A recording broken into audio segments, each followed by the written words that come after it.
பொருளை ஆண்டவரே திருப்பதல் இது மாந்தல் என்ற ஆண்டவரே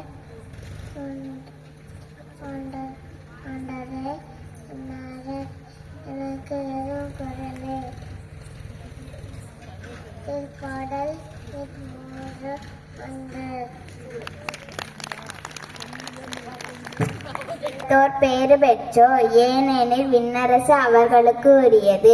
தூயர்வோர் பேறு பெற்றோர், ஏனெனில் அவர்கள் ஆறுதல் பெறுவர். கனிவுடையோர் பேறு பெற்றோர், ஏனெனில் அவர்கள் நாட்டை உரிமை சொத்தாக்கிக் கொள்வர்.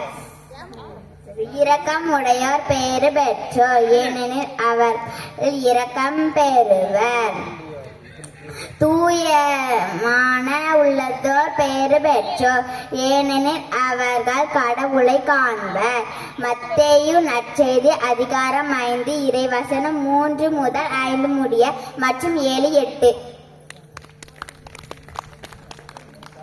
தம் ஒரே மகனையே அளிக்கும் அளவுக்கு கடவுள் உலகின் மேல் அன்பு கூர்ந்தார். யோவான் நற்செய்தி அதிகாரம் 3 இறைவசனங்கள் 16.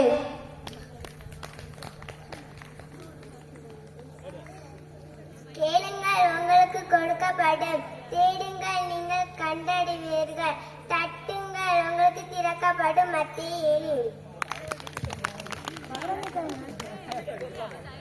என் பெயரின் பொருட்டு வீடுகளையோ சகோதரிகளையோ தந்தை தாயோ விட்டுவிட்ட எவரும் 100 மடங்காக பெறுவார். நிறைவாழ்வு உரிமை பேராக அடைவார். மத்தேயு 19:29. உங்கள் நடத்தை பற்றி மிகவும் கருத்தாயிருங்கள். ஞானமற்றவர்களை இல்லாமல் ஞானத்தோடு வாழுங்கள். எபிசியர் 5 இறைவசனம் 15.